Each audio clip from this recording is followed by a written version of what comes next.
Welcome back, everybody. Today I'm going to teach you how to add a favorites folder in Outlook. This is a handy feature that lets you quickly access the folders you use most often, keeping them right at the top of your folder list for easy navigation. Start by opening your Microsoft Outlook app and log into your account to load in your emails.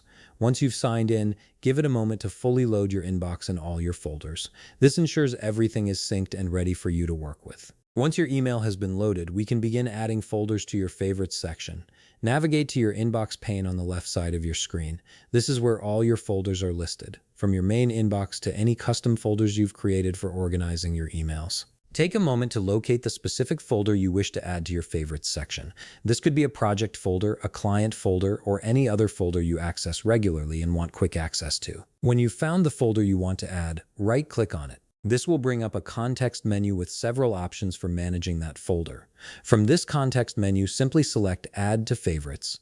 As soon as you click this option, you'll see the selected folder move to your Favorites section at the top of your folder pane. This Favorites section sits above your regular folder list, making it incredibly convenient to access your most important folders without scrolling through your entire folder structure. The beauty of this feature is that you can add multiple folders to your favorites, creating a personalized, quick access area that matches your workflow. If you ever want to remove a folder from favorites, you can simply right-click it again and select Remove from Favorites, and it will return to its original location in your folder list. And that's it. You've successfully added a favorites folder in Outlook, making your most important folders easily accessible.